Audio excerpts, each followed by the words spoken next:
Sarah Martinez had always been different from other women in her small Texas town. While her friends dreamed of wedding dresses and white picket fences, she dreamed of soaring through clouds and pushing the limits of what people said women couldn't do. At 28, she had already broken more barriers than most people face in a lifetime. Growing up as the daughter of a mechanic, Sarah spent her childhood under car hoods instead of playing with dolls. Her father, Miguel, never treated her differently because she was a girl. When she announced at 15 that she wanted to become a pilot, he simply nodded and said, "Then you better start studying." Her mother worried, of course. Flying was dangerous enough for men, let alone women in 1987. The aviation world wasn't kind to women.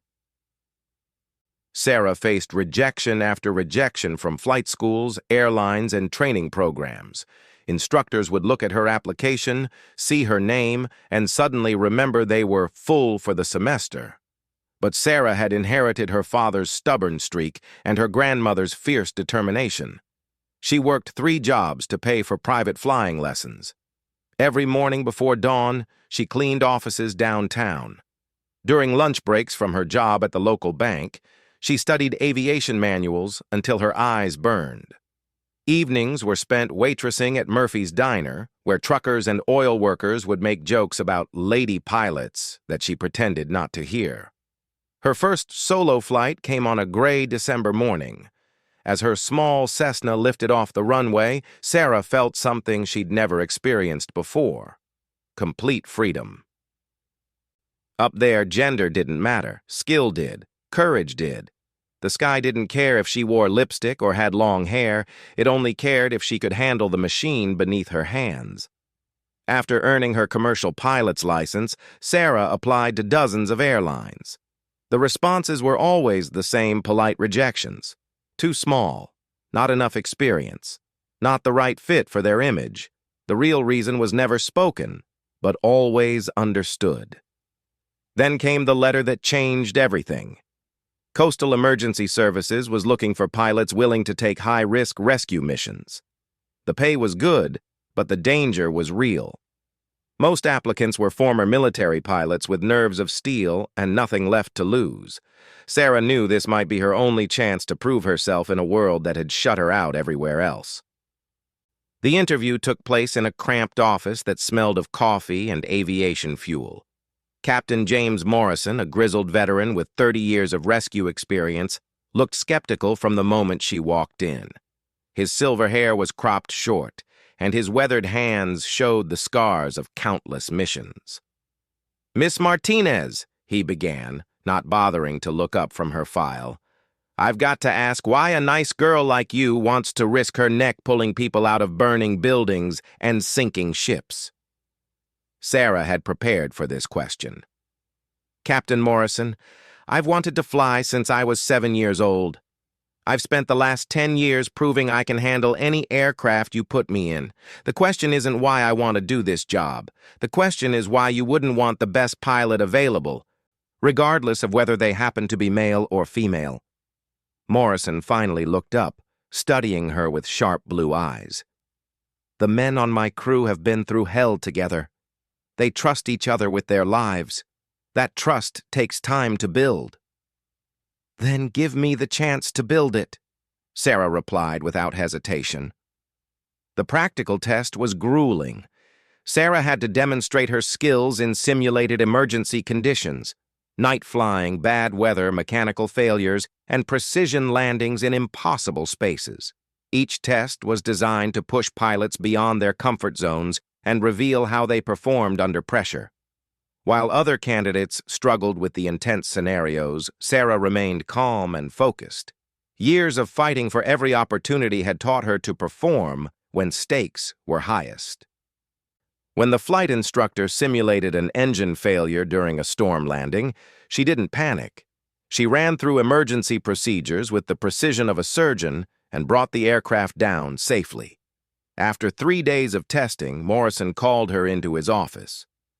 "Martinez, I'm not going to lie to you. Half my crew thinks hiring you is a mistake. They're worried about having a woman on dangerous missions. They think you might freeze up when things get bad." Sarah felt her heart sink. But Morrison continued. The other half thinks you're the most skilled pilot we've tested in 5 years. Your scores were higher than anyone we've seen. You kept your head when grown men were losing theirs. He paused, tapping his pen against the desk. I'm willing to give you a shot. But understand this. You'll have to prove yourself every single day. The first time you show weakness or hesitation, you're gone. My men's lives depend on split-second decisions and absolute trust.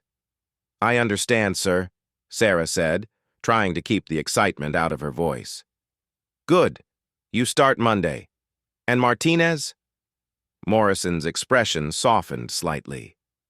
Don't let them break you.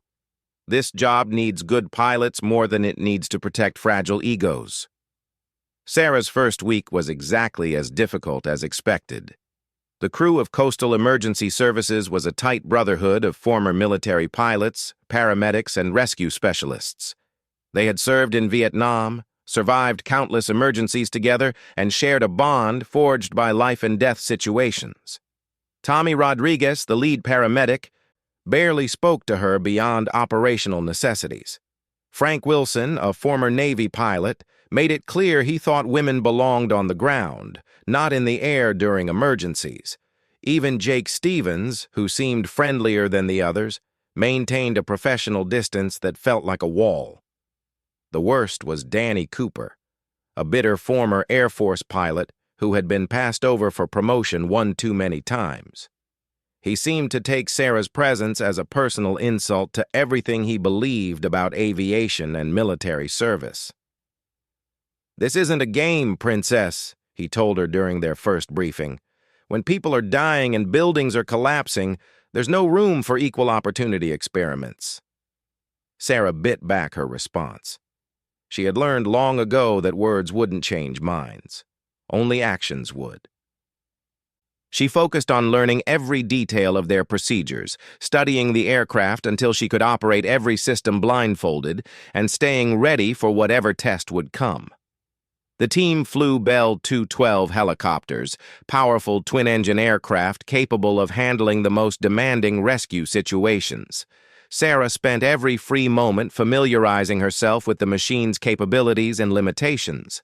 She practiced emergency procedures until they became second nature and studied the geography of their coverage area until she could navigate by memory. Her first real mission came on a foggy Thursday morning in March. A fishing boat had sent out a distress call 40 miles offshore. The weather was deteriorating rapidly, with visibility dropping to near zero and winds gusting to dangerous levels. Looks like you're going to get your feet wet, Martinez, Morrison announced during the morning briefing. Rodriguez and Stevens will be your crew. This could get rough out there. As they lifted off into the gray morning, Sarah felt the familiar calm that always came over her in the cockpit. The helicopter responded to her touch like a well-trained horse, and she guided them through the thickening fog toward the last known position of the distressed vessel. Visibility's getting worse, Rodriguez reported from the back. How are you handling this, pilot? Sarah's voice remained steady on the intercom. I've got instruments and GPS. We'll find them. The search took nearly an hour. Through breaks in the fog, they finally spotted the small fishing boat taking on water in heavy seas. 3 men were visible on deck, frantically waving for help. There! Sarah called out, bringing the helicopter into a stable hover despite the challenging conditions. Prep for rescue. What happened next would determine whether her crew would ever truly accept her. As Stevens prepared to lower the rescue basket, a sudden wind shear caught the aircraft. The helicopter lurched violently to one side, and for a moment it seemed they might crash into the churning sea. Sarah's response was instant and precise. She corrected for the wind, adjusted power settings, and maintained their position with the skill of a pilot who had trained for exactly this scenario. The rescue proceeded smoothly, and all 3 fishermen were brought safely aboard. On the flight back to base, the atmosphere in the helicopter had changed. Stevens looked at Sarah with something approaching respect, and even Rodriguez seemed less cold in his communications. "Nice flying out there," Stevens said quietly as they prepared to land. It was a small acknowledgement, but Sarah recognized it as progress. She had passed their first real test. There would be many more to come, and she knew that earning their complete trust would take time and repeated proof of her abilities. But as she shut down the helicopter's engines and watched the rescued fishermen reunite with their worried families, Sarah felt a satisfaction deeper than any she had known. This was what she was meant to do. This was why she had fought so hard for the chance to prove herself. The real test, however, was still ahead. None of them could have imagined that within 6 months, Sarah would face a situation that would force her to choose between her own survival and the lives of the men who had slowly begun to accept her as one of their own. 6 months had passed since Sarah's first rescue mission, and the dynamic within the Coastal Emergency Services team had gradually shifted. While she still faced occasional skepticism, her consistent performance had earned grudging respect from most of the crew. Tommy Rodriguez now included her in briefings without hesitation, and Frank Wilson had stopped making comments about women in aviation. The breakthrough moment came during a particularly challenging mountain rescue in late August. A family of hikers had become stranded on a narrow ledge after a rock slide blocked their path down. The location was treacherous, with downdrafts and unpredictable wind patterns that made helicopter operations extremely dangerous.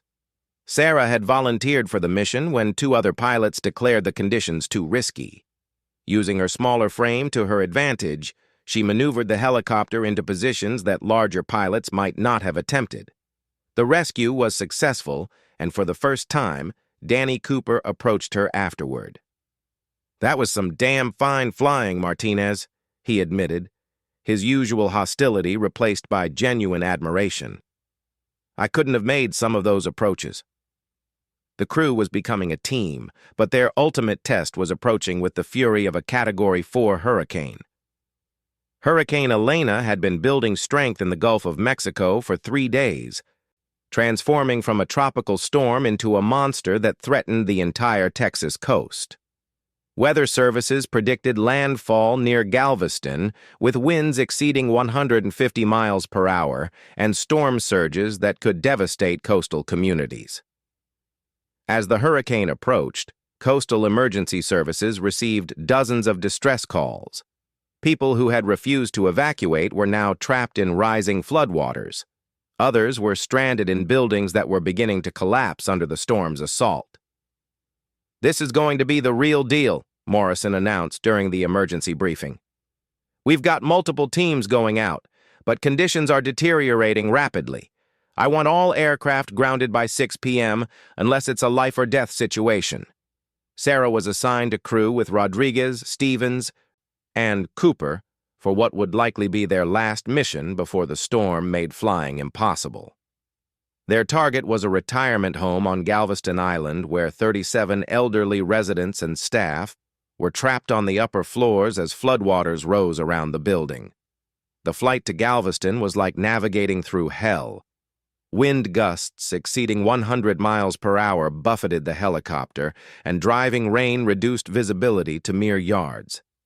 Sarah fought the controls continuously, using every skill she had developed over years of training and months of emergency operations. "Buildings ahead," Rodriguez called out through the intercom. "Looks like they've got people on the roof." The retirement home was a 3-story brick building now surrounded by black floodwater that reflected the gray sky like a mirror. On the roof, Sarah could see a group of people huddled together, some in wheelchairs, others barely able to stand against the wind. "We can't land," Stevens observed. "Roof won't support our weight, and there's no clear area anyway." Sarah studied the situation below. The only option was to hover and use the rescue basket to evacuate people 1 or 2 at a time. In these conditions, it would be incredibly dangerous for everyone involved. "How many trips do you think?" Cooper asked. "At least 15, Rodriguez calculated. "Maybe 20 if we take some 2 at a time." The rescue began smoothly despite the challenging conditions. Sarah maintained a rock-steady hover while her crew worked with mechanical precision to lower the basket and bring up survivors. The first few evacuations went perfectly. Elderly residents, some confused and frightened, were secured in the basket and lifted to safety.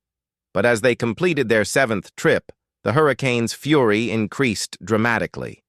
Wind speeds that had been merely dangerous became potentially fatal. The helicopter was no longer just fighting to maintain position. It was fighting to stay in the air. "We should head back," Cooper shouted over the intercom. "This is getting too dangerous." Sarah looked down at the roof where more than 20 people still waited for rescue. Some were clearly too frail to survive much longer in the storm. Others were helping to care for those who couldn't care for themselves. "Negative," she replied firmly. "We're not leaving them." "Martinez, this is beyond unsafe," Stevens argued. "If we go down, nobody gets rescued." She knew they were right from a technical standpoint. Every pilot training manual would recommend withdrawing when conditions exceeded safe operating parameters. But looking at the faces below, Sarah saw her own grandmother, her neighbors, people who had lived full lives and deserved the chance to see their families again. "Give me 5 more," she said. 5 more rescues, then we reassess." What none of them realized was that the building's structure was failing faster than anyone had anticipated. Years of neglect and the unprecedented stress of hurricane-force winds were taking their toll on the aging brick and mortar. During the 12th rescue operation, as Rodriguez was securing an elderly man with dementia who kept trying to climb out of the basket, a massive gust of wind slammed into the helicopter. Sarah fought the controls, but the aircraft was pushed dangerously close to the building's roof. At that moment, the unthinkable happened. The building's east wall, weakened by flooding and battered by winds, began to collapse. The entire structure started tilting toward the helicopter, and pieces of brick and debris were suddenly flying through the air like missiles. "Pull up! Pull up!" Stevens screamed. Sarah was already responding, pulling maximum power and trying to climb away from the collapsing building. But the helicopter was overloaded with the rescued man still in the basket, and the aircraft's response was sluggish. A chunk of concrete the size of a refrigerator slammed into the helicopter's tail boom with a sickening crunch. Warning lights flashed across Sarah's instrument panel, and the aircraft began spinning violently as the anti-torque system failed. "We're going down!" Cooper shouted. Sarah's training took over completely. She lowered collective pitch to enter auto-rotation, trading altitude for rotor speed that would allow for a survivable landing. But with the tail damage, controlling their descent was nearly impossible. "Everybody hold on!" she called out. "This is going to be rough!" The helicopter struck the floodwater with tremendous force. Sarah's world exploded in a chaos of flying glass, twisted metal, and rushing water. The aircraft rolled onto its side, and within seconds, the cabin was filling with the black debris-filled flood. When Sarah regained consciousness, she was hanging upside down in her harness, and water was rising rapidly around her head. The helicopter had landed inverted in about 8 feet of floodwater, and the cabin was filling fast. Her first thought wasn't for herself, but for her crew. "Rodriguez, Stevens, Cooper!" she called out, spitting out dirty water. Through the murky water, she could see Rodriguez trapped beneath a piece of the cabin that had collapsed during the crash. Stevens was conscious but appeared to have a broken arm and was struggling to free himself from his harness. Cooper was floating face down, either unconscious or worse. The elderly man they had been rescuing was nowhere to be seen. Sarah's side door was jammed shut by the impact, but she could see that the sliding cabin door was partially open. If she could get out, she might be able to help free the others from outside the aircraft. She released her harness and immediately dropped into the rising water. Fighting against the current and debris, she swam toward what she hoped was an exit. Her lungs burned as she held her breath, feeling around in the dark water for an opening. Finally, her hand found the edge of the sliding door. She pulled herself through the gap and surfaced in the storm-tossed floodwater outside the helicopter. The scene around her was apocalyptic. The retirement home had partially collapsed, and debris floated everywhere in the churning water. But she was alive, and somewhere below the surface, her crew was trapped in a metal tomb that was filling with water. Sarah dove back down immediately, following the helicopter's outline with her hands until she found the cabin door again. The water inside was now neck-deep and rising fast. She had minutes, maybe less, before her crew would drown. Stevens was closer to the door, and she managed to help him release his harness and guide him toward the opening. His broken arm made swimming difficult, but he made it to the surface. Cooper was her next priority. She found him floating unconsciously near the ceiling of the inverted cabin, his head just above the rising water. Sarah managed to grab his flight suit and drag him toward the door, but his dead weight made progress slow. As she struggled with Cooper, she could hear Rodriguez calling out weakly from deeper in the cabin. The paramedic was still trapped under the collapsed panel, and the water level was approaching his mouth. Sarah faced an impossible choice. She could save Cooper, who was unconscious but still breathing, or she could try to free Rodriguez, who would drown in the next few minutes if she didn't act immediately. There wasn't time to save both, but Sarah Martinez had not spent 10 years fighting for acceptance in a man's world, only to give up when her crew needed her most. She secured Cooper's head above the waterline by wedging him against a partially submerged seat, then dove back down to where Rodriguez was trapped. The metal panel pinning him was heavy and awkwardly positioned. Sarah braced her feet against the helicopter's roof and pulled with every ounce of strength she possessed.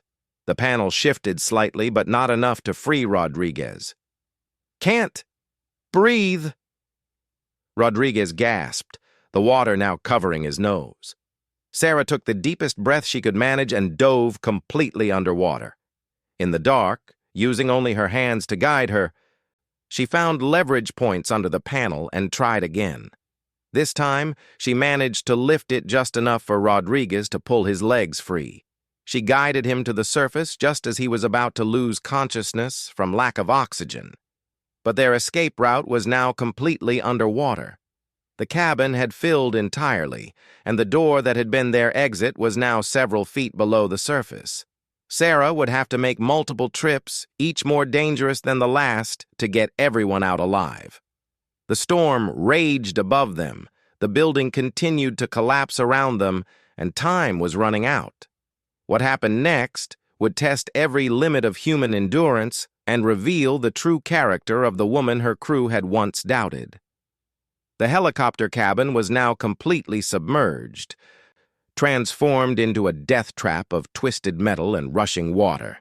Sarah floated above the wreckage with Rodriguez, both of them gasping for air in the middle of the storm. Stevens had managed to swim to a partially collapsed section of the retirement home's roof, where he clung desperately despite his broken arm. Cooper remained trapped inside the helicopter, unconscious and running out of time. "I have to go back for him," Sarah shouted over the howling wind. "You'll drown," Rodriguez protested, coughing up floodwater. "That cabin's completely flooded now." Sarah looked down at the dark water where their aircraft lay buried. Rodriguez was right. Diving into the submerged helicopter was essentially suicide. The cabin was filled with debris, electrical cables, and wreckage that could easily trap her underwater. Even if she reached Cooper, getting him out through the narrow door opening while underwater would be nearly impossible, but the alternative was letting him die. "Keep Stevens alive," she told Rodriguez. "I'll be back." Before he could protest further, Sarah dove beneath the surface. The underwater world was a nightmare of floating debris and zero visibility. Sarah followed the helicopter's outline by feel, her lungs already burning from the effort. When she found the cabin door, she had to squeeze through an opening that seemed to have grown smaller as the aircraft settled into the muddy bottom. Inside the flooded cabin, everything was chaos. Loose equipment floated everywhere, and electrical cables sparked intermittently in the water. Sarah fought her way toward where she had left Cooper, feeling blindly through the dark water. Her hand finally contacted his flight suit.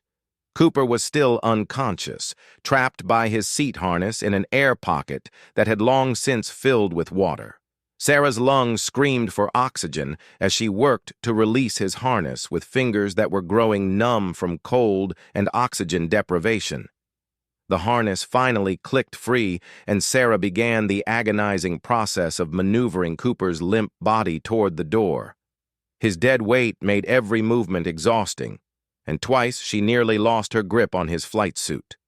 When she reached the door, Sarah faced her greatest challenge yet. The opening was barely wide enough for one person, and pulling an unconscious man through it while underwater required strength she wasn't sure she possessed. She managed to get Cooper's head and shoulders through the opening before her oxygen ran out. With her vision tunneling from lack of air, Sarah made a desperate push toward the surface, dragging Cooper behind her. They burst through the surface together, Sarah gasping desperately while Cooper remained unconscious and unresponsive. "He's not breathing!" Rodriguez called out from where he had swum closer. Sarah immediately began rescue breathing while treading water in the storm. After several agonizing moments, Cooper coughed violently and began breathing on his own. "Danny! Danny, can you hear me?" Sarah called. Cooper's eyes opened briefly, unfocused and confused. He was alive, but clearly suffering from near drowning and possible head trauma. Now Sarah faced another crisis. She had 4 injured men, including herself, floating in hurricane-force winds with no immediate prospect of rescue. The retirement home was continuing to collapse, and their helicopter was completely destroyed. But Sarah had noticed something during her underwater rescue mission. The helicopter's emergency radio beacon was still functioning, its light blinking steadily beneath the water. If the signal was getting through, other rescue units might be able to locate them. More importantly, she had seen something else in the wreckage that might save all their lives. "We need to get to the building," she told Rodriguez. "Help me get Cooper over there." Supporting Cooper between them, Sarah and Rodriguez fought their way through the debris-filled water toward the retirement home's remains. Stevens was still clinging to a section of roof, and Sarah could see several elderly residents who had survived the building's collapse. What she had spotted in the helicopter was the aircraft's emergency life raft. It was designed to automatically inflate when submerged, but the wreckage was preventing it from surfacing properly. "I need to go back down one more time," Sarah announced. "Are you insane?" Stevens shouted from his precarious perch. "You've already nearly drowned twice." Sarah was exhausted beyond measure. Her body was bruised from the crash. Her lungs ached from repeatedly holding her breath underwater, and her muscles were cramping from cold and overexertion. Every rational part of her mind screamed that another dive would be fatal. But floating around them were elderly people who had no way to survive until rescue arrived. The storm was intensifying, and hypothermia would kill everyone within hours if they remained in the water. The life raft was their only hope. Sarah dove one final time, pushing her body beyond every reasonable limit. The descent to the helicopter felt like falling into an abyss. Her hands found the emergency equipment compartment and located the life raft's manual inflation cord. When she pulled it, nothing happened. The raft was tangled in wreckage and couldn't deploy properly. Sarah's oxygen was running low again, but she forced herself to work methodically, freeing the raft from the debris that held it down. Finally, the yellow raft burst free and began inflating as it rose toward the surface. Sarah followed it up, her vision going black around the edges from oxygen deprivation. She surfaced to find a 12-person life raft bobbing in the storm, its bright yellow color visible even through the driving rain. Rodriguez and Stevens were already helping elderly survivors climb aboard, and Cooper was conscious enough to assist despite his injuries. "How did you know?" Rodriguez asked as Sarah hauled herself into the raft. "I saw it during the rescue," she gasped. Emergency equipment training paid off. The life raft made all the difference. It got everyone out of the freezing water and provided some protection from the storm. But they still faced hours of waiting before rescue could arrive, and several of the elderly survivors were in critical condition. Sarah organized the survivors, using techniques she had learned in emergency medical training. She treated injuries, monitored the most vulnerable patients, and kept everyone's morale up by sharing stories and leading them in singing old songs. When Rodriguez developed signs of hypothermia, Sarah gave him her own emergency blanket. When one of the elderly women went into cardiac arrest, Sarah performed CPR until the woman's heart started beating again. "Why are you doing this?" Cooper asked quietly during a brief lull in the storm. "You could have saved yourself hours ago. You could have been safe." Sarah looked around the raft at the faces of the people she had risked everything to save. Rodriguez, who had slowly come to respect her abilities. Stevens, who had become a genuine friend. Cooper, who had fought her presence but now owed her his life. The elderly survivors who reminded her of her own grandparents. "Because this is what we do," she said simply. "We don't leave people behind." The rescue came at dawn. As Hurricane Elena moved inland and began to weaken, a Coast Guard helicopter spotted their emergency beacon signal and located the life raft. Sarah was the last person lifted to safety, insisting that everyone else be evacuated first. The aftermath of their ordeal revealed the true scope of what Sarah had accomplished. Investigation of the crash showed that the helicopter had been completely submerged within minutes of impact. Under normal circumstances, everyone aboard should have died.